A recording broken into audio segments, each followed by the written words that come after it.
E hoje sim, 7h30 cravada aqui em ponto aqui, porque pô, tem que ser assim, transmissão de futebol. Cara, tem que ser. Tem que ser pontual, né? Pontual. Nem missa ultimamente é pontual. Não tem, né, mano? O padre já entra na igreja aqui, já começa a falar o texto do WhatsApp, né? O pensamento do dia já enrola a missa. Mas aqui não tem enrolação não, porque afinal de contas, nesse episódio especial aqui sobre futebol, teremos aqui um grande narrador da história do rádio brasileiro, da história da Jovem Pan, da história da Rádio Bandeirantes e de Votuporanga. Votuporanga. É ele, senhoras e senhores, Rogério Assis. Rogério Assis, muito obrigado. Muito obrigado. Meninos, Luiz, Gui. Você começou a falar grande narrador, eu comecei a olhar pra porta. Você esperava alguém, né? Eu falei, tem mais alguém. Que isso, hein, galera? 2 metros de altura. Narrador grande, né? Narrador grande, tudo bem. E aí, senhores, tudo tranquilo? Bom, seja bem-vindo. Você tem quanto de altura? 1,88, eu acho. 1,88. Cara, é Se bem alto. que depois que vai ficando velho, você vai. E falam isso, né? Que Deve a estar gente com vai. 1,50 agora. Mas o apelido de canhão ainda continua, né? Continua, dado pelo Milton Neves em 2000 na Jovem Pan, né? Ah, é? Não é de Votuporanga isso aí? Esse apelido não, Gui. É? Não. E por que o canhão daqui do rádio? Cara, aconteceu o canhão seguinte. de cano longo. Não, isso já é fetiche, é outra coisa. Não misturemos as coisas, por favor. O tema é outro. Em 2000, eu não me lembro o mês, mas teve um jogo em Belo Horizonte, a gente foi fazer lá, Palmeiras e Cruzeiro. E teve uma jogada no primeiro tempo, que eu fui narrar o lance, e aí eu narrei bem em cima, teve defesa, Palmeiras e Cruzeiro. O goleiro do Palmeiras trabalhou bastante, o Sérgio defendeu, pegou, e eu, defende, pega na trave e tal, e narrei legal. O Milton, ele faz os intervalos e o terceiro tempo depois do jogo. O Milton, no primeiro tempo do jogo, ele dorme, literalmente, ele puxa, e quem viu a cena, eu até hoje lamento eu não ter conseguido bater uma foto disso, que é um negócio maravilhoso. Ele pega cadeiras aqui como essas nossas, mesmo com um posto aqui e tal, ele faz uma fileira junta e ele tem quase 2 de altura. Ele deita ali, se enfia no meio, e dorme. Ele faz uma cama de cadeira. Eu fazia isso aí quando eu tinha 5 anos de idade. Com 5 anos você cabe em uma cadeira, com 2 metros de altura. Aí ele dorme o sono como se estivesse no melhor colchão da galáxia. Cara. Ele dorme, ronca. E no intervalo, ele vai voltar para fazer. Então o que acontece? Ele vai para outro estúdio. E ele ronca, cara. Ele parece aqueles porcão durocão. Porque eu lembro dele da Band lá. Ele pegava naquela. Aquele javali. Praticamente do susto, né? Você imagina. E aí, lá pelos 40 no primeiro tempo, alguém vai lá, um produtor, e Milton, chacoalha ele, o que foi, o que foi. Acorda para ele voltar para fazer o intervalo. Então, assim, o primeiro tempo ele só chega, entra no estúdio, quanto é que está o jogo? Porque ele não sabe, ele não está vendo nem ouvindo. Aí alguém fala, tá 0-0, tá bom. Ele senta, começa a chamar a equipe e entram os intervalos comerciais. E entre os intervalos comerciais daquela época da PAN, eles colocavam lances do jogo. Com gols ou não, 0-0, tiravam lances de emoção para quebrar ali aquele gelo, sabe, entre um comercial e o outro. E esse lance que eu narrei foi o último do primeiro tempo. Então, assim, entrou o último comercial, entrou esse lance, entrava uma vinheta e o Milton pegou de volta. Quando entrou aquele lance, que o Milton não ouviu porque estava dormindo, ele falou, oi rapaz, olha que locutor bom, hein? Olha que velocidade, olha que beleza, né? Eu que ensinei! Eu que ensinei! Tirei da sarjeta. Tirei da sarjeta, tava lá. O grande Rogério Assis, de Votuporanga. E a sarjeta dele só tem cara bom também. Você só tirou nego bom da sarjeta, não tem ruimzinho. Pelé, eu que ensinei Pelé. Bauru. Era só o que faltava. Só se for jogava comer no Bauru, Oeste. Né? Comer Bauru, sanduíche de Bauru, só se for. E aí, quando entrou, o Milton começou a falar isso. E na época o Boris, que era o operador, o Milton, parece um canhão. O rapaz no computador rápido achou um bum de canhão. Olha, parece um canhão, bum.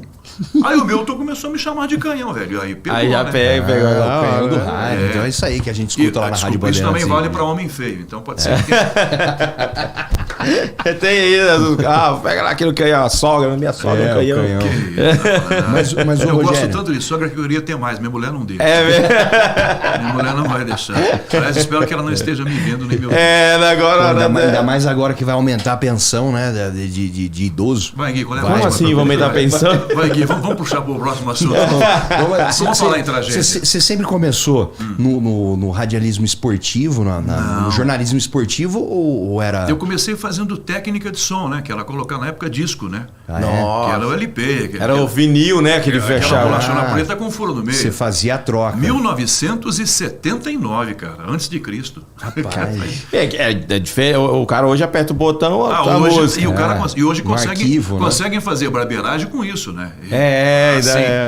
Em Andeara, que não é tão perto assim, ou tão longe de Penápolis, mas é mais perto de Votuporanga, né? Em Andeara é do lado ali. Em Andeara, três amigos do meu pai, eles montaram uma rádio lá, uma rádio AM, ganharam a concessão de uma rádio AM.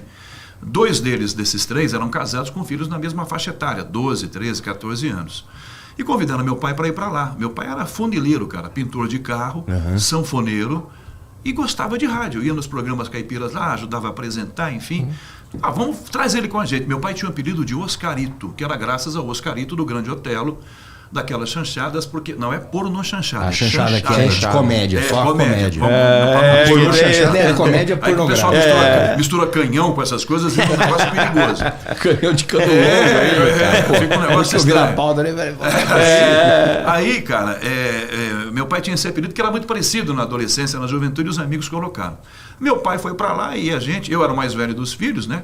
Eu fui colocado para fazer técnica de som. Então a rádio fechava às 10 da noite. A rádio abria às 6 da manhã e até 10 da noite. Então era um técnico das 6 a meio-dia, um de meio-dia às 18, um das 18 às 22. Os filhos dos donos eram os operadores, meninos, caras, com 12, 13, 14 anos, eram mais velhos. Então ali que eu comecei. Um ano depois a gente foi para Votuporanga, porque meu pai fez muito sucesso apresentando o programa Caipira. E o dono da rádio de Votuporanga, que era uma cidade maior, resolveu levar meu pai para lá. Eu fui a tiracolo, né? No combo, né? Como operador. A região ali era a Porteira do 8, né? Que tinha o Jaborã. Em Rio Preto. Jaborã, isso aí? O Jaborã. Na TV Record. No canal. Gentil Rossi. Gentil Rossi deve estar com 125 anos hoje. Eu era novo, ele já era velho. Eu tô velho. Então você imagina como é que tá o Gentil. Tem que ver esse cara, Gentil Rossi. Figura. É um velhinho assim com cabelo comprido. Tudo. Mas ele fala que tem quantos anos? Deve falar que tem 50. O Gentil deve estar com uns 80 e alguma coisa. Mas fala que tem 50, o Jaborã, na verdade, era uma dupla. Jaborã e Silveira Coelho. O programa era domingo, de 8 da manhã até meio-dia, ou 1h da tarde, ao vivo. Nossa. A TV Record em Rio Preto tinha um auditório lá de 200 lugares e enchia. Porque vinham caravanas da região toda. Todo mundo Ana Maria Braga.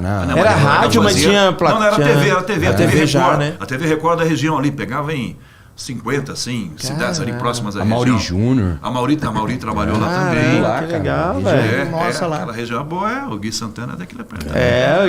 São os grandes comunicadores do Brasil. Tava no berço. E o Jaborã fazia junto com o Silveira Coelho. O Jaborã, assim, era de uma simplicidade. E tem uma história, que não é história com H, é verdadeira, que eu vi. Ele gravava durante a semana alguns programas em algumas cidades próximas ali. Os prefeitos das cidades contratavam a caravana, da Porteira do 8, ele levava umas duplas, fazia um show e ele passava ao vivo, porque não tinha como fazer link. Ele gravava e transmitia depois, a prefeitura pagava o horário, domingo, por exemplo. E teve uma cidadezinha próxima lá que ele chamou o prefeito era casado com uma moça bem mais nova que ele, um senhorzinho já de idade. E lá, vamos chamar aqui o prefeito da cidade e tal, seu José Belarmino, seu Zé, vem cá, aquele jeitão assim.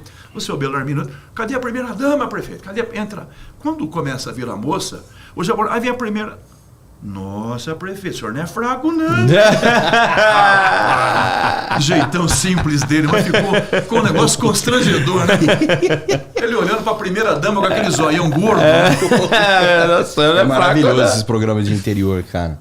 Existe ainda esses programas? O Porteira do 8, eu acho que não existe mais. O Gentil Rossi tem. O Gentil tem na região. Eu mudei de canal uma vez, eu tava ali na região, cara. Tem. Tava lá ele fazendo uma propaganda de uma churrascaria, de uma churrascaria Barra Açougue. Vocês têm que comer esse bife aqui, galera. Ó, vem comprar esse bife aqui. Não, e o programa era tão bom na época, que era uma época em que, por exemplo, as duplas caipiras sertanejas, elas tinham que pegar o LP, colocavam no carro, saíam aqui de São Paulo e iam para o interior para passar de rádio em rádio, de TV em TV. E tinha uma disputa tão grande para ir no Porteira do 8, que eu lembro que Chitãozinho e Chororoque, que na época ficaram amigos do meu pai, levados por um primo dele, que era de uma dupla chamada Roberto e Meirinho.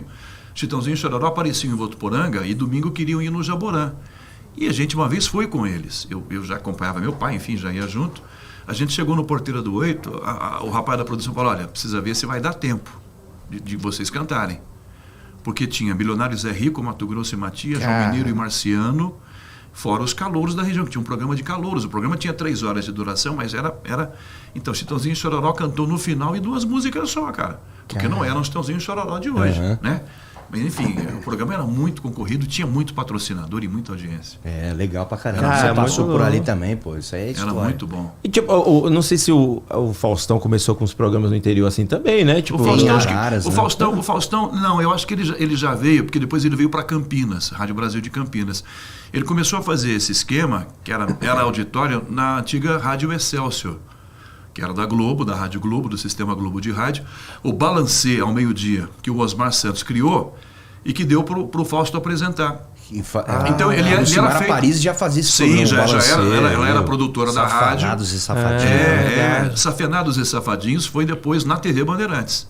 Mas na Rádio Excelsior era o Balancê, que deu origem ao Perdidos na Noite, que ele levou para a TV Bandeirantes. Né? Que era legal, né? Que depois se destacou. Que deu origem eu depois... peguei essa época. Domingão. Mano, era legal. Esculacha o velhinho aqui, sempre assim. Era legal pra caramba, era um programa doido, velho. Era ao vivo, ao vivo, e subia os caras lá e, mano... parece que não tinha roteiro, parecia, sabe? Gravado no teatro, não. Eu vi alguns vídeos antigos, eu não sou da época. Mas era ao vivo, rádio, não era gravado, não. Os caras iam lá na hora. Era ao vivo. Não tinha roteiro, não. Tinha o pessoal do humor, o Escova, o Tatá, eles faziam humor ao vivo, imitação. Eu vi Sérgio Leite, subiam no palco, faziam na hora. Na época, políticos da época, Maluf. Tinha um que imitava o Maluf, o outro imitava o Silvio Santos, o outro vinha Jânio Quadros, e era ao vivo. E os caras, às vezes, entravam com o script na mão, que era muito engraçado. Porque não tinha, velho. Eu esquecia o texto, ia lá, pegava, continuava a piada do nada. Era mais engraçado do que se ele tivesse acertado a piada. Totalmente desconstruído. Era ao vivo maluco, mas era muito legal, tinha muita audiência. Né? Pô, que legal mesmo. Aí você fez esse entretenimento, aí depois já... Quando que surgiu a oportunidade de você narrar? No futebol, Gui, assim, ó, eu comecei... Aí a gente foi para Votuporanga e eu comecei a ser técnico de som na rádio lá. Então eu fazia de manhã, 6 da manhã até meio-dia. À noite estudava entre aspas, né? Porque eu brinco com os meus filhos que eu sou um semi-analfabeto que quase deu certo, né? Que eu tenho 8ª série. Gente, eu não estou me gabando, como diz outro, de falar isso não, pelo contrário. E tanto que eu brinquei com os meus filhos, o que eu puder pagar para vocês estudarem, vocês vão estudar. Mas antigamente a 8ª série eu terminava a minha faculdade, por exemplo. Gui. Obrigado, 8ª série. Obrigado. Não, agora eu estou me sentindo praticamente formado. Aí, cara, à tarde eu ia jogar bola. Porque a Votuporanguense tinha o time da cidade. Eu ia para assistir treino, mas aí como eu tinha 17, 16 anos, não tinha número de jogadores para jogar o treino contra os profissionais. E eu entrava ali, eu jogava o time de baixo, eu jogava futebol lá. Até que o técnico do time de júnior do Votuporanguense me chamou para jogar no júnior. Então eu virei jogador do júnior. Eu treinava à tarde com os caras, jogava quando podia e na rádio era técnico de som. Só que um dia a rádio concorrente em Votuporanga contratou o repórter da minha rádio. Levou o cara embora. E a rádio ficou desesperada, não tem ninguém. O gerente da rádio falou, você vai lá, você tá com os caras, me deu um gravador cassete, falou, vai lá, entrevista os caras. Você tem 17, 18 anos, começa a fazer isso. Eu vou te efetivar como repórter. E eu, cara, menino, uma vozinha de taquara rachada. E quando eu me lembro assim, foi histórico, foi engraçado. 13 anos, 14 anos? Não, 17 e 18. 17 e 18. Eu falei 13, 14? Não, brinca, não. 17 e 18. Eu cheguei no estádio com o gravador, fui no vestiário, você não vai se trocar? Não vou. Eu agora virei repórter da rádio, você virei repórter. Cara, repórter? Jogadores que eu conhecia, sacanagem. Aí é o seguinte, eles foram treinar, eu não fui, eu fiquei assistindo o treino, acabou o treino com o gravador, fulano, Gui, Luiz, dá uma entrevista pra mim aqui. Tá de sacanagem. Demorou uma semana, eles não me davam entrevista, eles achavam que eu tava de brincadeira, que eu tava zoando. E eu voltava toda vez pra rádio sem nenhuma matéria. Eu dizia, mas como é que você não consegue? Eles não falam comigo, eles estão achando que é sacanagem. Que foda. Aí sabe quando eles foram notar isso? No domingo seguinte, que teve um jogo amistoso em Votuporanga, que eu tava de repórter no campo, com fio, maletinha, tudo, que eles entraram em campo, que, puta, é verdade, o cara é repórter mesmo. Quer dizer, demorou uma semana, porque eles achavam que eu tava de zoeira. Água pro vinho, né? Cara, completamente. E aí narrador foi em 89, quando o Dimas, que era o dono da rádio de Votuporanga, me ligou desesperado, cara, volta pra cá, porque o narrador que eu tinha aqui saiu. Eu falei, mano, não sei narrar. Eu falei, mas volta. Eu já tinha casado, tinha tinha 2 filhos pequenos, um menino de 1 ano e uma menina de poucos meses, tinha ido para Campinas. Eu era tão bom repórter que eu fui para Rio Preto E em 6 meses eu fui para Campinas. Virei repórter em Campinas. Legal. Mas eu morava num a mesma rádio que o Faustão fez em Campinas? Rádio Brasil. Rádio Brasil. Verdade, isso mesmo. Que era afiliada da Globo na época. Cara, eu morava num kitnetão que eu acho que era um pouco maior que o nosso estúdio aqui. Se bem que o nosso estúdio é até grande. E assim, loucura, minha mulher ficou histérica, porque 2 filhos pequenos, não podia descer na rua, perigo de assalto. Campinas já era aquela metrópole toda. Quando o cara da rádio me ligou e falou, vem embora que eu te dou aluguel, dou a casa, você vem morar numa casa, te pago uma grana, eu falei, quer saber de uma coisa? Vambora que não... Voltei, mas eu não era narrador. E assim, quando eu voltei para ser narrador, a rádio concorrente tinha o Osmar Santos da narração do outro lado. Né? Tinha um cara de ouro do tinha um rádio. cara do meu lado, da rádio concorrente, tinha o Léo Oliveira Filho, que era gênio da narração. E eu, um moleque, um menino, cheirando a fralda, cara. Eu me lembro do primeiro jogo, eu era tão ruim, que o meu primeiro jogo foi 0-0, eu gritei gol numa bola que bateu na trave. Pra você entender como é que eu era ruim. Assim, mas muito... Não, e bateu um desespero, assim, foi afobação.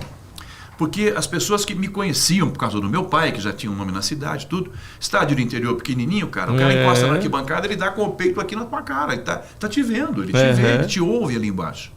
Eu disse, você vai narrar o jogo? Eu falei, eu vou narrar o jogo. Os caras, você é narrador? Eu falei, comecei hoje. Agora. Não, primeira sou vez, eu mesmo, bobiça. É isso mesmo. Não, mas durou pouco, porque o dono da rádio você tocou é muito ruim. O dono da rádio trouxe de volta aquele outro cara. Mas aí eu falei, não, já que eu comecei... Ele me fez uma proposta na época ridícula. Você não quer fazer o seguinte? O campeonato tinha 10 meses, o ano inteiro. Você não quer narrar uns 3 meses? Ele narra. Mas eu falei, cara, eu não sou urso para hibernar. Eu falei, desse jeito. Porque eu não vou... Já que eu quero, eu preciso de ritmo, eu preciso fazer. Né? Então, se eu ficar parado, não vai desenvolver. Eu preciso descobrir se dá mesmo para fazer, eu preciso de ritmo.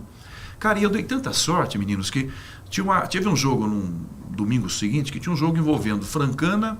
A Francana precisava saber do resultado no jogo da Votuporanguense e tal. E uma rádio de Franca ligou na rádio que eu trabalhava em Votuporanga. Eu ainda continuei empregado na rádio, porque eu não pedia demissão. O dono da rádio falei, ele vai ter que me mandar embora, eu não vou pedir demissão.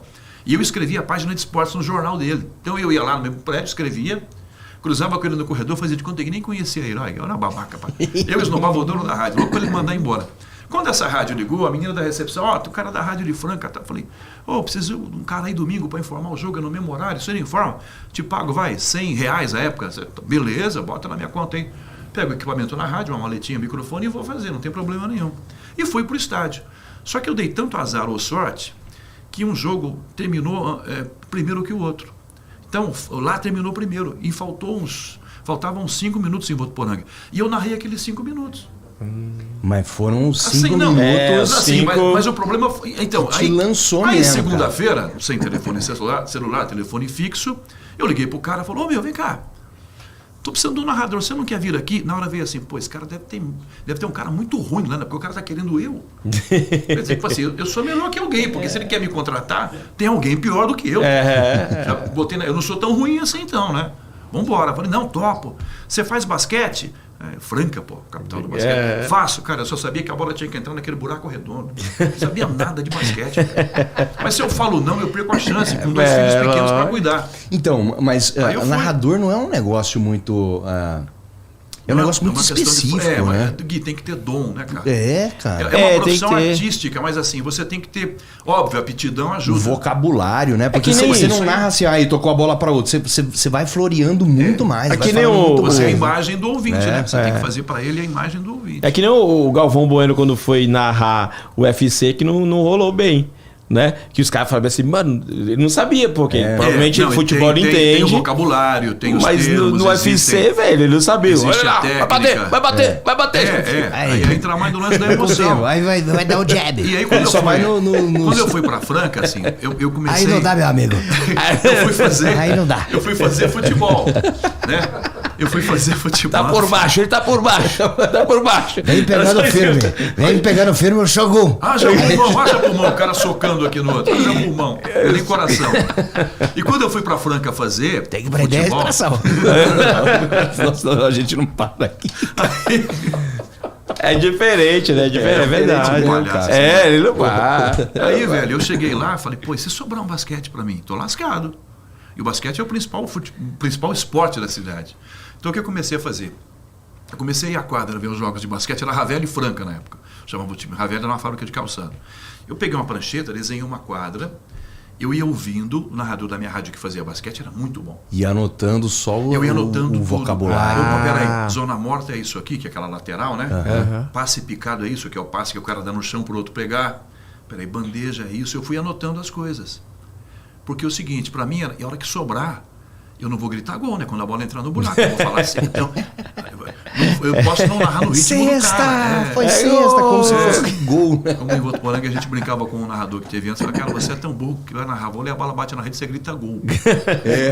Mais ou menos assim. Então, para não passar esse mico todo, eu comecei a anotar. Mas aí eu dei tanta sorte em Franca que eu só fiz futebol. E depois de Franca eu saí, fui para Rio Preto. Aí comecei em Rio Preto, que eu passei em todas as rádios, aí que começou a virar. Aí que eu descobri que eu podia ser narrador de futebol, que a coisa começou a melhorar. E fui usar esse aprendizado de Franca em 95 em Limeira, que eu fui fazer basquete à época. Limeira tinha um time que foi vice-campeão paulista muito bom. Aí é que eu comecei a narrar basquete. Entendeu? Legal. Então aquilo que lá em 90 eu era teórico, quando o cara de Limeira veio me contratar, eu falei, não, sei fazer sim. Na prática eu nunca tinha feito. Mas o que fiz? Esse pedaço todo, esse tempo todo, eu não deixei de observar, não deixei de ficar atento às coisas de basquete, né? E não só basquete, mas aí começa a entrar handball, começa a entrar... Porque esporte, mano, imagina... O badminton, peteca. Cara, você já narrou Jogos Olímpicos, né? Veio uma porrada de coisa, não vem? Aí o narrador tem começa a ser escalado pra isso, como é né? ping-pong, aquilo que tem que... Os caras narram isso, velho. Ping-pong, nas Olimpíadas. Tênis de mesa, né? Tênis de mesa. Ping-pong é o que a gente joga. Lá tênis de mesa. Duas raquetinhas, isso aí a gente joga. Badminton. Cara, badminton eu acho aquilo da difícil. pazinha, né? Que o cara fica esfregando, né? Cara, eu não tenho a menor vocação para isso. É o arco e flecha. Eu não tenho a menor vocação para narrar esses esportes assim. A minha sorte é que onde eu trabalhei, o futebol, e o nosso país é assim, né? O futebol é o principal esporte. O carro-chefe, pelo né? amor de nada contra os outros esportes. Sim, mas é o tudo a favor, né? Uhum. Mas onde eu trabalhei, o futebol era o principal esporte. Então, você tinha que narrar futebol. Então, você acaba pegando aptidão e fazendo baseado no que o futebol te mostra. O que o futebol te exige. Eu lembro que a primeira vez que eu conheci o Kleber Machado foi você que me apresentou. O Kleber Machado tava lá na Band. Eu tava passando assim. É verdade, ele foi tudo bem? É o Kleber Machado, cara. Foi. Na época do Pânico, vocês estavam na Band ainda. Você fazia, nessa época, você estava fazendo o programa do Neto. Não, o programa do Neto eu comecei logo depois. Porque era um programa que vinha... Não, era um programa da rádio. Na verdade, o Kleber não podia participar do programa do Neto. A Globo nunca liberou diretamente para um programa, não. Isso não existia. Ele tinha ido participar de um programa na Rádio Bandeirantes, que era do almoço, que eu participei também. Então era isso aí. Era isso, eu lembro direitinho. Ali estava quem estava mais? O Carlinhos estava? Tinha mais gente. Tinha mais gente. Vocês estavam saindo para fazer alguma matéria. Uma matéria. Todo mundo já vestido, maquiado, cabelo lambido, alguma todo coisa maluco, assim. os malucos. Falou, pô, o Kleber Machado tá vindo aí, cara. Você foi fazer você ia fazer aquela matéria na parede no dia que você passou pelado. É verdade. Passou com o Mickey balançando. Olha uma bunda branca ali. Passou com o Mickey balançando. Hoje não. Hoje sim. Kleber uma figura. O Mickey balançando. Não era cano longo, não é canhão. Era de lapela. De lapela. Era canhão curto. Canhão curto. Mickeyzinho de lapela. E você é amigo desses caras todos? Você é amigo do Galvão? Conheço. Galvão eu já conversei com ele, enfim, tudo. Umas 3, 4 vezes, mas tenho mais contato com o Luiz Roberto, com o Villani, né? O Villani é de Marília, da nossa região ali. Villani, Kleber, converso muito com ele também. A gente tem sempre contato, né? Porque você está sempre em estádio, sempre acaba trombando com essa galera que faz futebol em rádio. E muitos deles fizeram rádio também, né? E a rádio é uma escola, né, cara, para comunicação, velho. Te dá um improviso, né, Luiz? Te dá um improviso que depois... o Faustão é um grande exemplo. É o Gugu verdade. fez rádio também. No interior, o Gugu fez muito rádio em Limeira, onde eu trabalhei, na rádio educadora que eu trabalhei, ele fazia rádio lá. E o improviso que você ganha no rádio, ele te ajuda demais na televisão, em especial em programas ao vivo, né, cara? Que você não tem roteiro. Não dá, grava, edita, não dá pra editar. Você tem que preencher, né? Você não dá aquele buraco. O Celso, né? Portiolli, eu tava falando outro dia com ele lá, cara, fala o jeito que ele faz ali o programa que é ao vivo no domingo. É uma pegada do rádio. É uma pegada do rádio. Eu falei, cara, é muito... Ele falou, eu fiz... do Paraíba, né? Ele falou, eu falei, cara, eu faço rádio. Eu falei, por isso, cara, porque é uma pegada que não dá tempo, né? Vai sempre ter, tem que ter um improviso. Me pergunta muita coisa relacionada ao futebol, assim, cara, como é que você faz para memorizar os jogadores? Então, isso que é complicado, difícil, porque, por exemplo, qual que é... Eu não sei, cara. Eu também não sei. Eu já fiquei perto da cabine lá de transmissão, é longe. Não é tão perto. Tem longe, estádio, aí como é que o cara vê? Que você faz assim, cabe na mão. Você vê pela TV ali. Tanto que tem lugares que é melhor fazer pela TV do que você ir ao estádio. Tem lugares que eu já preferi. No Morumbi, em especial, teve uma época que tinha... A cabine era centralizada, mas era no andar de baixo. Então, por exemplo, o goleiro dava o balão ou tinha um chute para o alto, você não conseguia ver onde a bola ia cair. Você só sabia que ia cair ali porque os caras ficavam aglomerando, juntando assim, olhando para cima, vai cair ali. Porque eles fizeram abaixo e tinha a cobertura de cima, tapava a cabine. Fizeram depois para as rádios do interior, atrás do gol. Você via a bunda do goleiro. E a placa de publicidade tapava o cara da cintura para baixo. E a visão periférica, o narrador tem que ter visão de bandeirinha, de assistente. Visão periférica, né? Porque o bandeirinha ele marca o impedimento, não é quando a bola chega no cara, é quando sai daquele que lança. Então o narrador precisa ter visão periférica. Você tem que ter uma projeção aqui, ó. A bola está nesse canto aqui, já tem o cara na área. Geralmente é no meio, mais ou menos no meio. Não, em 100% é no meio do campo. Em alguns lugares pode ser no meio, mas, por exemplo, a altura é ruim. Se for ao nível do campo, é péssimo. Você só vai ver um monte de pernas. Você não consegue definir nada. Tem que ser um pouco alta, né? A gente sofre com a Arena do Corinthians. Cara, passa helicóptero, eu vejo o sapato do piloto do helicóptero, eu não vejo tão perto que passa, porque é no teto, é no 10º andar da Arena Corinthians. O campo alto, fica pequenininho.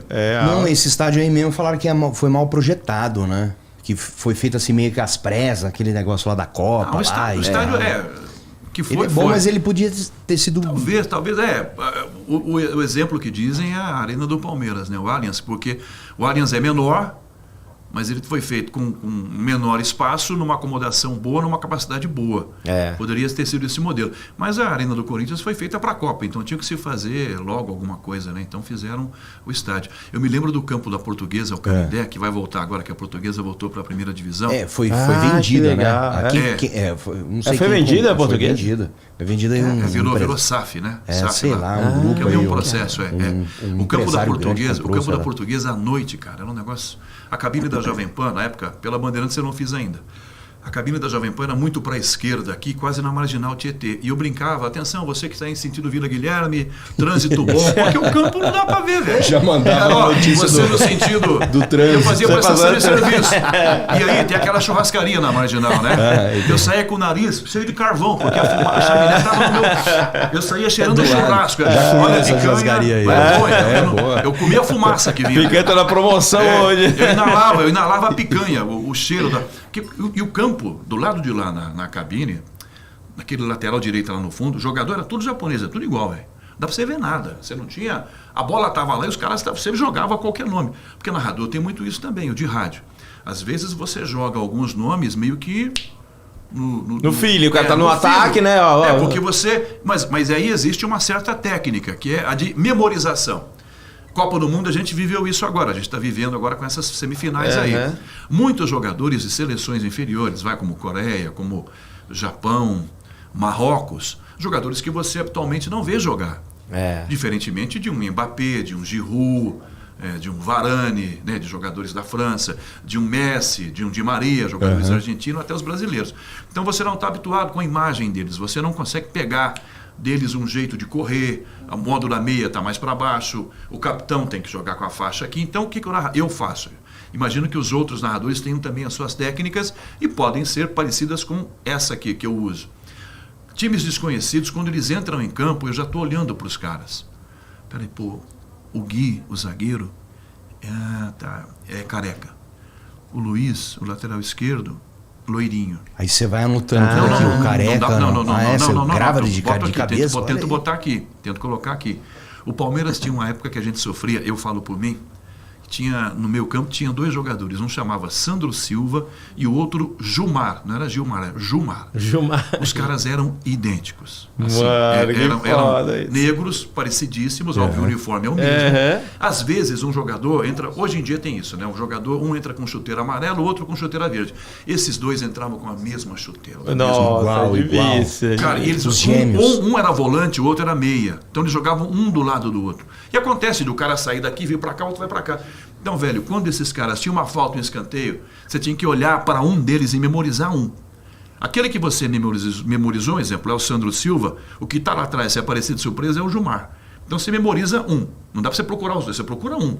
Procura um e foca naquele ali. Porque nem sempre dá pra você ver o número também da camisa, não tem né? como número, porque eu tô de lado, número, né? O número, às vezes... Não, e aí longe também. Salva, né? O número ajuda em determinadas condições, como o cara vira meio de lado para você e você já não memorizou ele.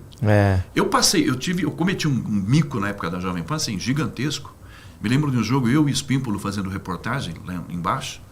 São Paulo tinha um lateral esquerdo, apelido de Alemão. E eu sempre faço isso. É evidente que a gente estuda o jogo. Eu vou fazer, um exemplo, Copa do Mundo, França e Marrocos, um exemplo assim. Eu pesquiso, vou lá, Marrocos é isso aqui. Então eu monto uma prévia já com uma escalação prévia, né? Nunca passo para o papel oficialmente, porque o cara pode machucar, o técnico pode trocar, então eu vou ter que rabiscar. Não, eu só rabisco o rascunho. E eu preparei a prévia daquele dia do São Paulo e esse alemão não estava na prévia, estava um outro lateral esquerdo. Só que a hora que fui passar para o caderno oficial, para a minha ficha oficial, eu não passei o alemão, eu botei o cara que estava errado. Putz. Eu escalei o cara que não estava nem em campo e botei lá. Cara, eu estou narrando assim, sabe quando você está vendo uma coisa, você tem certeza que você está vendo, você está falando outra? E eu passei uns 20 minutos assim. E eu botei o celular em cima da bancada e eu narrando. Ninguém da audiência prestando atenção. E o telefone, olhava, Espímpolo. Mas Espímpolo está aqui no campo, tá louco. É meu repórter, né? Eu olhava Espímpolo, falei, Espímpolo tá louco? Ele está aqui no campo, é meu repórter. O que aconteceu? Eu não falei, não é possível que ele está ligando para mim, o que aconteceu? Quando ele continuou insistindo, quando entrou uma vinheta, entrou o plantão, eu falei, o que foi baralho? O animal não é o Zezinho, é o alemão que está jogando o seu jumento. Então, aí eu, sabe, assim, fica quieto, o jumento, troca o nome do cara. Assim, e outra coisa que eu aprendi, estou contando um segredinho aqui, não corrija. Porque quem não prestou atenção vai prestar atenção na correção. Exatamente. O que eu fiz? Alemão, botei alemão e bola com o alemão pela esquerda. Já era. É verdade. Que você falou, gente, desculpa, mas olha, eu narrei 20 minutos, o cara narrador burro, troca de rádio. Verdade. O Galvão é assim sempre, cara. É verdade, cara. O Galvão, ele erra ali, cara, a gente nem sabe. Mas o erro faz parte, cara. Eu costumo brincar sério falando assim, ó. Enquanto eu tiver, de cada 10 nomes eu acertar 8, tá bom. O duro é quando inverter começar a acertar 2. Aí é hora de pensar em aposentar. Eu tô ficando gagado, tá tudo errado. Aí vai na rabote, né? Que é mais fácil. É capaz de errar o bolinho, achar que é... E no rádio é bem mais rápido, né? Vocês falam bem mais rápido quando você tem que... O ouvinte não tem imagem, então você tem que ser a imagem do cara. Você tem que posicionar... Bola pela esquerda, bola pela direita, pelo meio, fulano toca para Beltrano, que vira para Ciclano, que devolve a bola. Cara, é difícil essa porra. Aí você tem que né? Você tem que ler um texto comercial, né? Porque tem aquela pressão que você tem que ler o comercial, não pode ficar sem o comercial. Aí você lê o comercial e o comentarista quer falar, aí o plantão quer anunciar um gol. Então assim, o narrador, ele... Cara, você fica meio... Você tem que tomar conta rolou a bola, o comando é do narrador, velho. E vem trazendo por dentro, porque você vai falando assim, vem trazendo por dentro, sabe, criando uma história, né? Não é só... uma história. Tem que tomar cuidado com o que fala. Eu narrei na TV Record a Série B em 2004, aqui em São Paulo. Jogos aqui para São Paulo. E fazia tubo na Barra Funda. Os jogos eram às 11 horas da manhã. Cara, eu fiz o tubo é quando você... Tubo em frente à televisão. É em frente à televisão, é isso aí. É que a gente tem o off-tube, né? Que é o tubo de imagem da televisão, que nem tubo tem mais. Você não tá no estádio, você tá lá no estúdio, no off-tube. tubo. Ok, você tá narrando pela televisão. E eu na Record, a gente fazia por aqui, até porque eu fazia domingo de manhã e à tarde eu tinha jogo pela Jovem Pan, então não dava para viajar. Só mandava um repórter para lá. Teve um jogo do Náutico, lá no Recife. Eu, Paulo Calçade, no estúdio aqui na Barra Funda, pela televisão. E o Náutico tinha um jogador, aliás, muito famoso no Nordeste, chamado Cuqui, Q-U-Q-I. E o Cook passa pela esquerda. Cook vem pelo meio. Aí, Prendeu o coordenador. Dá pra você parar de fazer o... Segura um pouquinho. E o Calçade ria. o Cook por fora. Mas, quer dizer, você acha que eu ia... Pra mim tava tudo bem, tava tudo normal. Cara. Na Copa agora teve o Kudus, né? Kudus. Kudus. Kudus. Agora, eu sou muito... Tira de Kudo, tirou Kudo e entrou... Tirou Kudos, mas tirou com a perna, o cara fala, né? O narrador fala. Mas tirou com o vilão, foi o vilão. Tira o cu. Ele até brincou e falou pra mim assim, cara, fiz não sei quantos anos de faculdade, demorei 30 pra chegar na Globo e tô conhecido por causa disso. Falei, não, Vilani, calma, fica tranquilo, isso passa. Esses erros, você tem que tomar um cuidado muito grande com isso. Eu assim, cara, quando começa a transmissão... Eu já daria risada, cara. Mano, eu ia rir, eu não aguentava, velho. Se eu sou comentarista ali, eu ia travar, ia rir, ia nem voltar. Você levanta, você derruba o narrador, você derruba todo mundo. Agora, eu tenho um negócio assim, eu fico muito focado, velho. A galera pode entrar no estúdio, pode virar cambalhota, plantar bananeira, cara. Eu tô ali, focado, meu fone aqui, eu fico aqui, velho. Pode acontecer o que for desse lado aqui, que eu tô aqui. Tanto que eu trabalhei em Limeira com um cara que era muito sarrista, tirador de sarro, e a gente tinha um plantão, um menino na época, que o menino, ele se distraía, se chegasse e botasse a caneca na mesa, ele ria. Ele tá aqui falando, ontem o Penapolense ganhou, fazer esse... Ele tirava, ele perdia o foco. E esse cara tinha uma mania, rapaz, esse repórter, ele tinha o que a gente chama aqui no interior de perereca, né? Que é ponte, né? Que cai, né? Que chapa, né? Ele tinha uma dentadura. Sabe o que ele fazia, cara? Ele entrava no estúdio, o menino falando, ele botava a perereca, né? Que a gente falava, a ponte em cima da mesa. Porra, o moleque não conseguia falar mais nada. Já era, tirar atenção total. Eu virei e falei pra ele assim, ó, se você fizer essa porra de novo, eu vou arrebentar essa perereca toda. Porque eu falei, moleque, deixa o moleque, é sério, cara. Velho, não deu outra. 2 dias ele foi lá e botou, eu dei um tapa na perereca, arrebentou na parede. Pá, rachou no meio. Caramba. E ele assim, eu falei pra você que eu ia arrebentar essa porra. O cara ficou um mês sem conversar com você. Nem que você que eu ia arrebentar. Tá achando que é o programa do Ratinho aqui, cara? É o Marquito arrancado dentro no meio do programa. Agora, esse mesmo repórter, ele tinha umas coisas muito... Esse cara virou vereador, depois em Limeira, presidente da Câmara, enfim, um cara muito legal, gente boa, mas... E ele, aquele sotaque, aquele jeitão caipira dele, ele tinha umas coisas que eram hilárias. Fazia jogo, eu te falei, essa época que eu fazia basquete, a gente viajava o Brasil inteiro fazendo o nosso clube Limeira. Estamos em Joinville um dia, cara, na quadra Acro Joinville. E basquete parece que só tem cara alto, né? Não tem baixinho, né, Gui? E a quadra tá... Basquete você tem que anotar todo mundo, tá? Você tem que anotar os que vão entrar e você tem que anotar os reservas. Eu acho muito difícil a técnica do basquete, de você saber tudo. É cheio de Então, mas aí são menos jogadores, né? Então isso ajuda um pouquinho.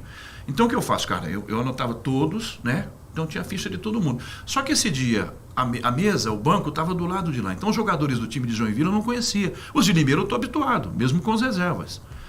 E os caras com um número atrás, né? Então eles estão de frente para mim. Eu estou vendo o número dos caras que vão entrar no time. E eu estou lá na quadra, tá? Ô Zé, vão entrar 2 jogadores aí no Acro Joinville. Vão entrar 2 grandões lá. Porra, Zé, vão entrar 2 grandões, pô. Puta ajuda que você me deu. Todo mundo aqui é grande, cara. Que ajuda que você me deu? Me aponta um pequeno aí. Não, eu vou entrar 2 grandões lá agora. Que tipo de ajuda que você me deu? 2 grandões? Ah, que legal. E teve uma época, teve uma dele assim, em Ribeirão Preto, até tem relação a ver com a perereca, com a ponte dele. Tô fazendo um jogo lá. Histórias essas são, da perereca. Eita, grande Ribeirão Preto, meu louco. A gente veio para falar de outra... Eu não sei que eu era o foco do papo aqui, mas já que eu tô aqui, vamos embora. Velho, a gente chegou para fazer um jogo lá, eu comentarista na cabine, um jogo comercial Inter de Limeira. E o repórter, esse cara se posicionou atrás do gol à nossa esquerda aqui, na linha de fundo. Eu tô narrando a bola pela ponta, o cara veio, o jogador, eu não lembro, acho que era do comercial. O cara deu um belo de um chute, a bola passou perto da trave e foi na direção do repórter. O cara mandou uma varada, passou reto. Quando veio em cima dele, ele era meio gordinho, não deu tempo dele se abaixar, desviar.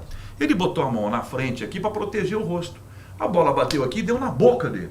Quando deu na boca, a perereca caiu. E eu tô olhando para a direção dele, porque eu tô narrando o lance, né? Ele se abaixa, pega na grama e enfia na boca de novo. Com grama e tudo, cara.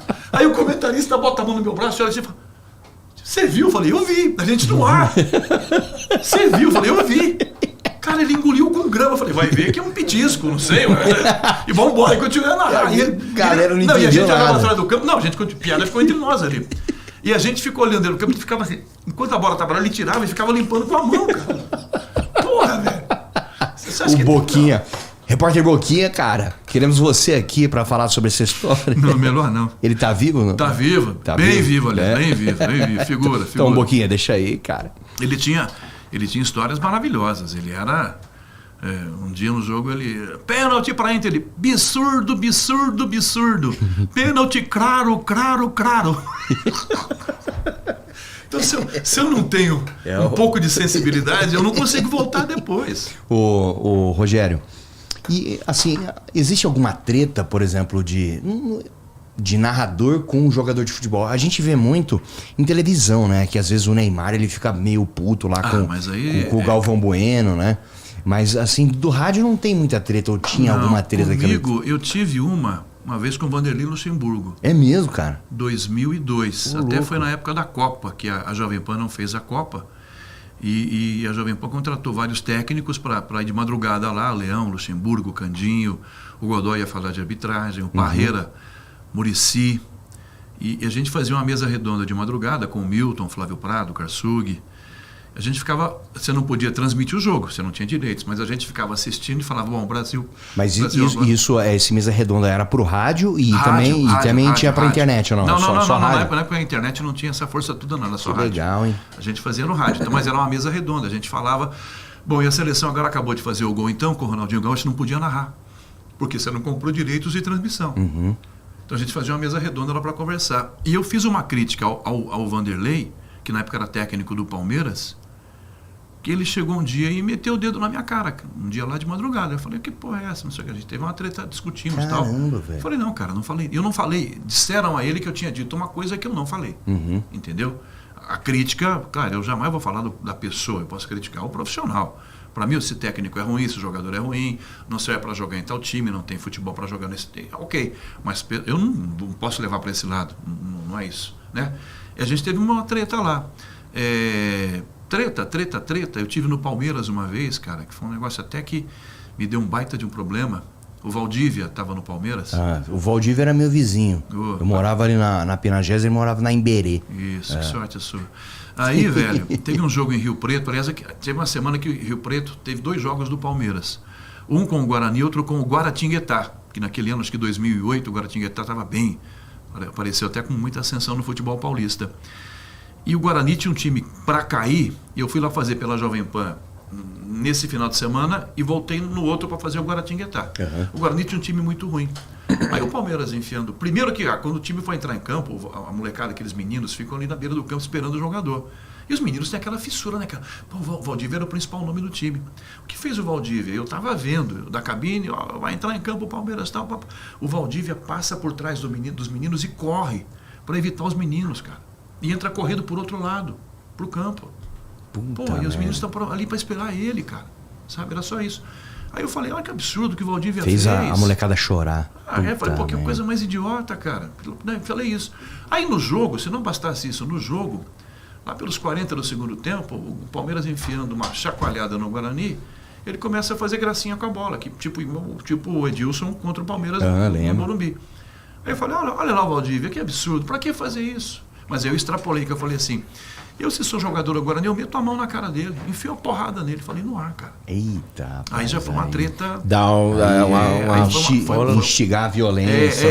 Mas eu fui muito idiota, eu poderia criticar o comportamento dele. No domingo seguinte, jogo com o Guaratinguetá. O Palmeiras tomou um vareio do Guaratinguetá. E eu ficava assim, Valdívia, faz gracinha agora. Eu ficava, faz embaixadinha. Você agora. pegou eu peguei a pilha daí e fiquei e tal. A pilha das crianças. O que aconteceu, cara? Valdívia. O que aconteceu? Uma torcida organizada no Palmeiras fez panfletos, uns 30 mil, distribuindo. Vamos boicotar a Rádio Jovem Pan, o narrador Piriri Poró e os seus patrocinadores. Eu colocou todos os patrocinadores da transmissão. E distribuíram em frente ao Palmeiras, em frente ao Parque Antártica na época, não era o Allianz. Vamos boicotar a Rádio Jovem Pan, que está contra o Palmeiras, contra o nosso ídolo e tal. Cara, virou uma confusão gigante. E eu fiquei 6 meses sem ir lá, porque se eu fosse, eu ia apanhar. A menos que eu chegasse de helicóptero no centro do campo, olhe lá. Entendeu? Então eu fiquei 5, 6 meses sem narrar lá. Assim, mas foi uma treta com a torcida. O Mauro Betting teve aqui, e aí ele falou, né? Ele é palmeirense fanático. Sério? Eu achei que era corintiano, Mauro. Não, palmeirense. O Mauro Betting. Tem certeza? Mauro Betting. Mauro é palmeirense, até no sangue dele. Palmeirense total, cara. Seu sangue é verde, né? Ele fala lá. O sangue dele é verde. Fala lá das coisas lá, às vezes a galera vai em cima dele lá, mas a galera entende, né? Sabe que ele tem. É que é difícil, né, cara? Tipo, lidar com um público assim. Porque time de futebol, a torcida é muito. Mas eles exageram, né? Até jogador, né? Sofre, né? O jogador né, sofre pra caramba, mas hoje em bicho. dia a coisa tá muito diferente. Tá esquisito. Hoje em dia você não pode ter duas torcidas juntas, que não se comportam mais, né, com civilidade. Um quer matar o outro. Gente, é um jogo de futebol. Sabe? Não é. Até a rivalidade é até saudável. Você falar, seu time, o que vale é a zoação. Seu time legal. perdeu pro meu, aquela zoação daquela semana. Daqui a pouco tem outro jogo. Sim. Se esquece, vão começar a pensar, mas não, hoje em dia a coisa é diferente. Mas a gente tá muito só a Copa consegue fazer isso, né? Juntar as torcidas. Só a Copa, porque né? é um público diferente, é um público de uma classe social. Público rico. É um público rico, porque o ingresso da Copa do Mundo não é ingresso baratinho. Tem que pegar avião. Então, mano. mesmo aqui no Brasil, a gente viu na arquibancada, né? É caro pra caramba. É um público, né? Tem todos os dentes na boca. É outro tipo de público. Vou me lascar com isso. Mas sabe, mas é isso. Então, agora, cara, a educação cabe em qualquer lugar, em qualquer classe social, né, velho? Você vai matar o cara porque o cara torce pro Corinthians e você é palmeirense ou vice-versa? Aí eu odeio o cara porque ele é corintiano. Você tá louco? É isso. E por que você não foi lá pro Catar? O que aconteceu nas Critério da transmissões? rádio. Escolhas da Quem foi lá pro emissora. Catar lá? Ou ninguém foi? Ulisses, Capriotti, Capelanes, Lucas Herrero e Isabelle Moraes. Tem um timão lá. Mas eles fazem pela TV também alguma coisa. Alguns jogos também fazem pela TV. Ulisses. Aí fica até o final quando é assim. Fica, né? Depende, cara. Ou tipo, acabou o Brasil, vamos voltar, galera. Eu me lembro, a única que eu fui foi 2006 na Alemanha. Mas aquela foi atípica porque a gente pegou, quando a gente saiu daqui, a Varig estava no processo de quebrar. Quando a gente chegou na Alemanha, uma semana depois, a Varig quebrou. E agora a gente tinha que voltar de Varig. Não, mas é um negócio assim, foi louco, porque aí eu me lembro um dia que nós pegamos lá o trem-bala deles para ir do aeroporto, do centro de imprensa, né? Até o aeroporto para tentar trocar a passagem. Porque, gente, a gente vai embora daqui 10 dias. Como é que nós vamos voltar, cara? Varig não existe mais, velho. E a gente com passagem da Varig. Caramba. Aí essa história tem até um negócio engraçado, que a gente entrou no trem, e assim, coisa de velha. Eu, Nilson César e Flávio Prato. Nós entramos, o Flávio já era idoso naquela época. O Flávio se sentou, eu e o Nilson ficamos em pé, aquelas poltronas uma de frente para outra, tinha uma senhora com um menino, tinha o Flávio aqui, né? E uma moça aqui do lado do Flávio. Quando a senhora e o menino se levantaram, eu e o Nilson nos sentamos. Sentamos lá, ficamos de frente conversando. E a gente conversando o tempo inteiro. E a moça olhava assim, aí eu falei assim, gente, eu tenho a sensação que ela entende o que a gente está falando. A moça, eu entendo sim, eu sou brasileiro. Sabe aquele negócio? Ainda bem que a gente não falou não falou assim, merda, né? Não falou merda nenhuma. Aí ela, pô, não sei se a gente vai no aeroporto, porque a Varig falou, eu trabalho no aeroporto. Onde? Eu trabalho na Lufthansa. Pelo amor de Deus, ajuda a gente. Agora. Ela falou assim, não, é porque a gente ouviu falar que a Lufthansa estava endossando. Não, eu levo vocês lá, tem uma pernambucana lá que eu vou chamar ela para atender vocês. Falei, que legal, então. Cara, e assim, são 8, 10 estações até chegar. Na próxima estação, para, e a porta estava bem da nossa frente, assim. Abriu a porta, entrou uma senhora do tamanho do Luciano Fatioli. 1,95 m, 3 de largura. Ela entrou, a hora que ela passou no corredor, não passava um pernilongo, porque ela olhou pra gente em alemão fluente, que eu não vou falar aqui para não constranger vocês, para nós, apontando a gente. A gente credencial a Copa do Mundo aqui no peito. A moça falou assim, ela está pedindo a passagem de vocês, a gente. Passagem? Porque não tem roleta, ela não tem catraca. Não tinha catraca, você entra, é da sua honestidade, você compra e põe na catraca. Que nem no Japão é assim também. É assim, não tem uma cerca. Você põe lá o bilhete, é da sua cultura. A gente, não, nós somos imprensa, nós somos...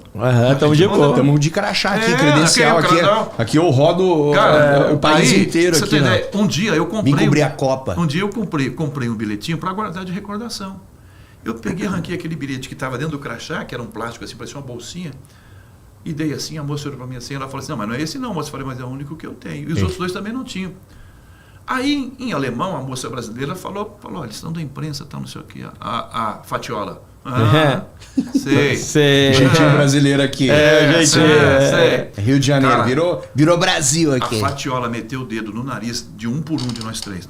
Assim, ó. Nossa, xingando. Cara, eu não entendi nada, mas ela não tava gostando da gente. Não tava dando elogios, né? Assim, tava... aquilo não era um carinhoso. Ela foi embora, a brasileira falou assim, ó, gente, eu não vou falar literalmente o que ela falou pra vocês. Mas o trem, aquele famoso trem que levava lá pra galera. Eu vou só falar pra vocês, se vocês voltarem, vocês comprem bilhete. Porque se ela pegar vocês, aqui vocês vão preso, vão ter que pagar 50% vezes mais o valor, vai dar um rolo danado. Resumindo, a gente voltou de táxi, pagamos o triplo. Mais fácil. Eu não vou, tô com trauma da Fatiola, falei pros caras. Pô, era só pagar Aí pegamos o táxi, escuta a história. Enfim, fomos na Lufthansa, a gente endossou a passagem. Deu tudo certo, todo mundo voltou. Teve gente que voltou nadando, porque a Lufthansa fez umas conexões, teve que parar na Jamaica. Vamos voltar. Nossa, mas conseguimos chegar. E lá, o que a gente gostava, táxi, você pega aquela... A estrada Autobahn, que não tem limite de velocidade. Rapidão. Um dia vamos passear lá. Os caras, vamos passear. Flávio Prado, professor de faculdade. Vamos conhecer a história do mundo. Eu falei, vamos num campo de concentração. Eu falei, que legal. Bom pra caralho. Campo de concentração. Você não quer? Na pracinha do Ibirapuera que tem aqui. Tinha Ibirapuera que as meninas tomam sol de topless, você não quer isso. Você quer ir no campo de concentração. Vamos no campo de concentração. Que rolê, beleza. Rolê ruim, velho. Cara, vamos lá no campo de concentração do lado de Munique. Quando você passa daquele arco. Dá uma energia pesada, né? Energia pesada. Enfim, ficamos lá, saímos, beleza, vamos embora, tal. Chegamos lá fora, a gente foi de uma circular, um ônibus. Pô, vamos pegar um táxi, encostamos do lado de um táxi maravilhoso, uma SUV maravilhosa, sabe? Puta, uma perua Mercedes, bonita pra caramba. Cadê o motorista? Vem vindo uma senhorzinha, parecia a dona Benta do Circo Papo Amarelo, vem vindo uma senhora. A senhorinha vem vindo, ela pegou e entrou. Eu falei, gente, a dona Benta é a nossa motorista. Entramos, Flávio, Quartarolo no meio, eu na ponta de cá. O Zé Manuel, narrador, o baixinho. O Zé Manuel, você conheceu o baixinho? Não, acho que não. Você não deve ter lembrado. O Zé Manuel, pequenininho, aqui no banco na frente, a perninha ia assim, balançando. Eu falei, Zé, põe o cinto, se dá chacoalhada, você cai fora do carro. Aí o Zé pegou um cartão do hotel, deu pra véia, pra saber o endereço, onde que a gente ia e tal. Ela pegou a Autobahn. E eu aqui do lado direito, já grudei aqui no puta que pariu, né? E tô aqui no velocímetro, né? Velocímetro, ela numa Autobahn, cara. E eu só olhando aqui, né? Os 200 o Flávio Prado num cagaço danado. Aqui, tentando ver o velocímetro, só que ele tinha o vidro, ele fazia assim, dava na cabeça. Eu falei, se você quer tentar o suicídio, espera parar, você pula na pista. Você vai se matar dando cabeçada no vidro. Eu falei assim, animal, quanto é que ela tá correndo? Eu falei, agora 210. Nossa! Agora 205. Aí ele, puta que pariu. Eu falei, isso, jumento, grita. Ela pisa no breque, morre todo mundo. Cala a boca. Aí ele falou assim, rapaz, acho que ela é a avó do Schumacher. Quando ele falou Schumacher, a velha começou a rir. Schumacher, ela entendeu. É a única palavra que vocês sabiam falar. Ela pesou mais, né? Resumindo, velho. Quando a gente chegou lá na porta, que ela deixou a gente lá do lado do hotel, a gente sentou na calçada. A gente saiu assim de catacavaco, de quatro, e sentamos na calçada. Ela botava a mão na calça, ver se não tava vazando nada. A velha deu um cacete no carrinho. E a gente assim, sabe, passava assim, olha, a Allianz Arena passou. Pareceu o Roger Maria, o Allianz Arena, que putz, passou do lado. Tem essas histórias de brasileiro. Brasileiro só se mete em roubada, Gui, em Copa. Gui, eu fiz uma roubada. O Rabingo. O Rabinho, cara.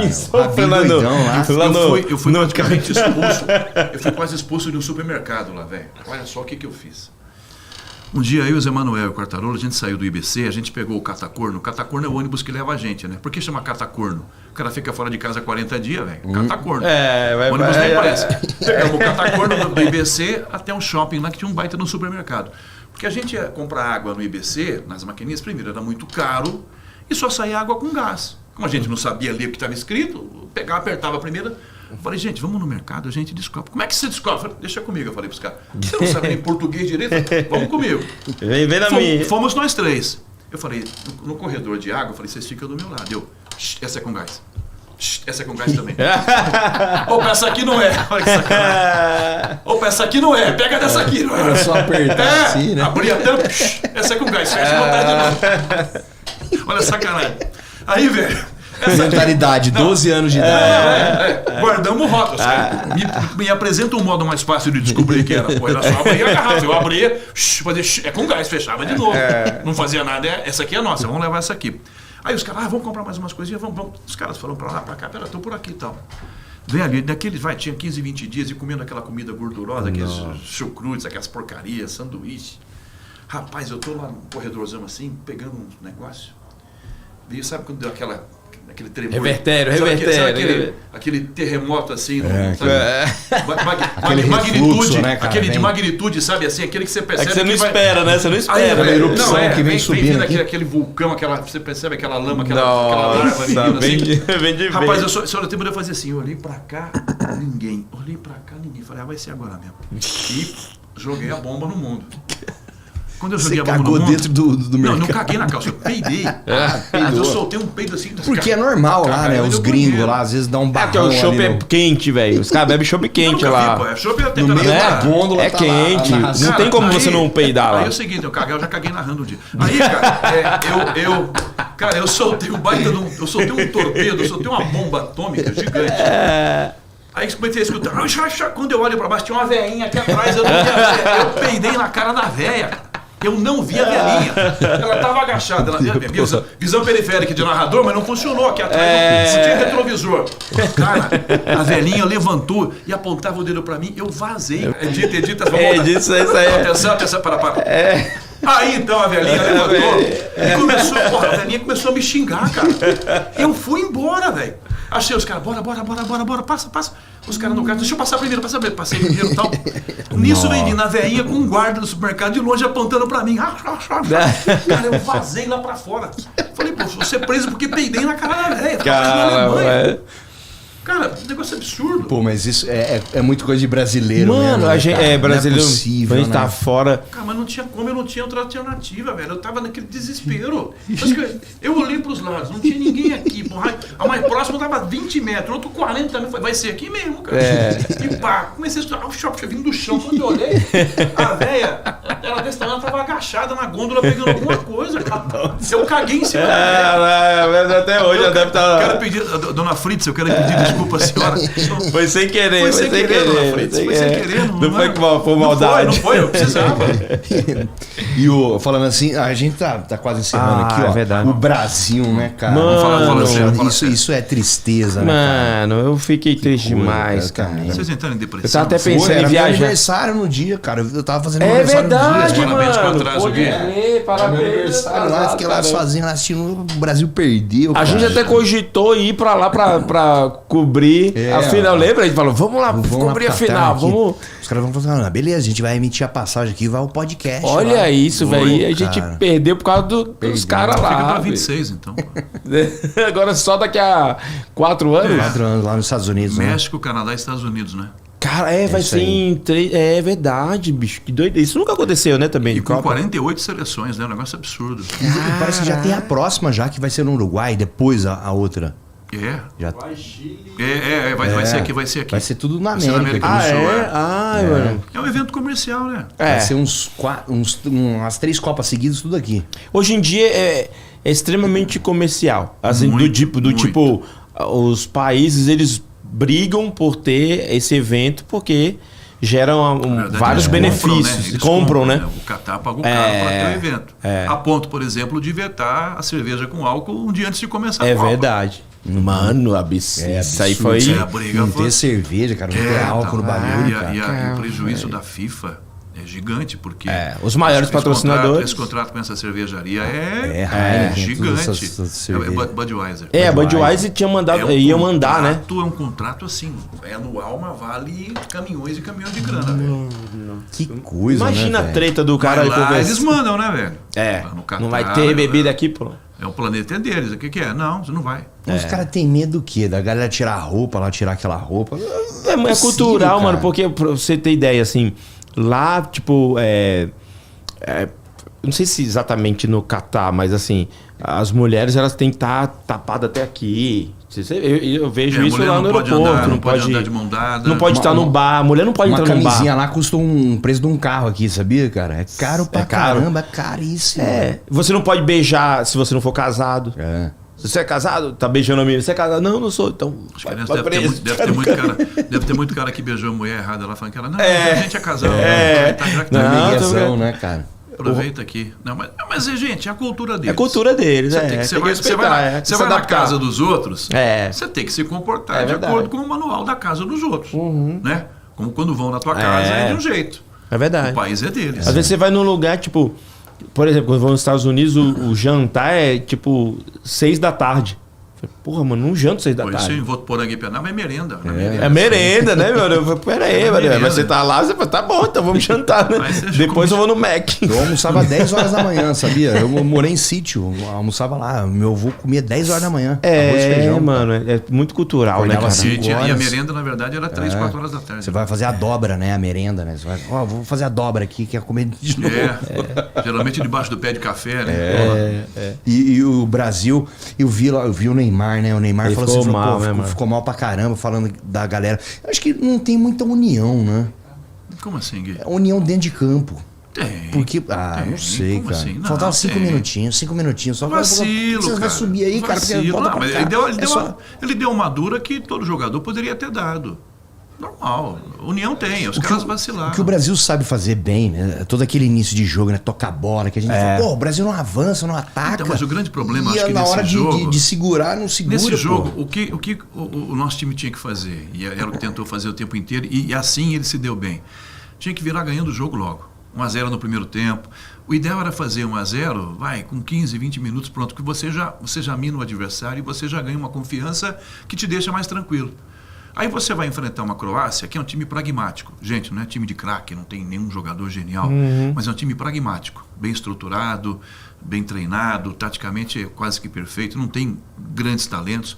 O Modric, que é o principal talento, jogava de vez em quando na área do Brasil vindo buscar a bola. Vinha buscar a bola como se fosse um primeiro volante aqui. Por quê? Porque os caras são copeiros, ok? Então, a gente perdeu, penso eu e analiso, porque eles foram competentes. O goleiro dos caras pegou quantas bolas impegáveis? É verdade. Porque ele é bom, porque ele tinha que pegar mesmo. Era bom mesmo. O Brasil perdeu chances, aí há vacilou também. Porque aí eles falam assim que, na verdade, nunca é o goleiro que pega, é o cara que bate mal. Pois é, então. E aí? Casos e casos. Como no pênalti, né? No pênalti existe o pênalti que o jogador batedor perdeu e tem o pênalti que o goleiro defendeu. Tem os dois casos, você tem que analisar direitinho. Agora, velho, perdemos o jogo, tá tudo certo, não tem crise, sabe? Fica pra próxima Copa. Faz parte, né? Futebol é isso aí, né? E o seguinte, sexta-feira até meio-dia era candidato, era a melhor seleção do mundo. 3 horas da tarde ninguém presta mais na sexta-feira. A gente vai do céu ao inferno assim. Mas eles jogaram bem, eu acho que o Brasil jogou bem, eu não fiquei chateado, eu só achei que, tipo... Realmente eles tinham que ter travado depois daquele... Cara, tá difícil fazer gol. Porque foi difícil o gol do Neymar. O Neymar pegou ali... Foi aquele gol. Gente, vamos travar, vamos ficar cara, pra trás. Faltava 5, volta todo mundo. Não passa nada aqui, porque... E também na hora dos pênaltis eu achei que tinha que começar com quem faz. O Neymar, então, né? Mas aí tem uma coisa, tá? O Neymar bateu o 5º pênalti na Olimpíada pra medalha de ouro e ninguém lembrou, né? O pênalti do título da medalha de ouro foi o 5º que o Neymar bateu, porque os caras tinham perdido e o do Neymar era o... Então, assim, isso, cara... Quando você quer achar defeito, você acha. Tá, e se o Neymar bate o primeiro, faz o dele, ok? Aí, pelo meio do caminho, um outro brasileiro erra e o 5º batedor brasileiro erra. A culpa era do Neymar. O Neymar tinha que ter batido o pênalti decisivo. A gente vai ficar procurando desculpa. É que vem num cumulativo, né? Vai acumulando. É verdade. O erro foi feito lá, cara. O erro foi com bola rolando. O erro foi com bola rolando, não foi na cobrança de pênalti. Tinha que ter garantido ali, se é beleza. Então volta todo mundo, segura. Já tava faltando 5 minutos, cara. Por exemplo, Holanda e Argentina, né? O zagueiro, meu Deus, como é que é? Van Dijk. O Van Dijk da Holanda contra a Argentina nos pênaltis, o capitão não é o melhor jogador, mas é o líder do time. O Van Dijk, que era o capitão, foi lá, escolheu o lado que ia bater o pênalti, foi o primeiro a bater o pênalti e perdeu. O Messi foi o primeiro da Argentina, o Messi fez. Tá, então vamos comparar. O Van Dijk era o Neymar da seleção da Holanda e perdeu. É verdade. É isso, então é que a gente consegue transformar. O Tite já não vale mais nada. O Tite fez 60 jogos... 81 jogos, ganhou 60 e perdeu meia dúzia. É ruim? Não. Não, eu acho que é um cara bom. Só que... Não, só que deu, acabou, não já tem mais. deu. Duas Copas, ok. Agora vem o técnico do Palmeiras. O Abel Ferreira. o É Abel o grande Ferreira candidato. É o grande candidato, mas eles estavam cogitando um estrangeiro, né, também. Eu vi hoje que eles estão cogitando dois estrangeiros. Ele é português, então na verdade são 3. É isso aí. O Abel, velho. falam no Jorge Jesus, que sinceramente eu não vejo. Que era do Flamengo, né? Que era português, né? O Jorge Jesus é português. E o Luiz Castro, que está no Botafogo. O Abel Ferreira dá de goleada nesses caras. Mas os nomes vão surgindo. Surgiu agora o Ancelotti, que é técnico do Real Madrid. Vão buscar nomes. Para mim, o Abel Ferreira hoje é o cara pronto.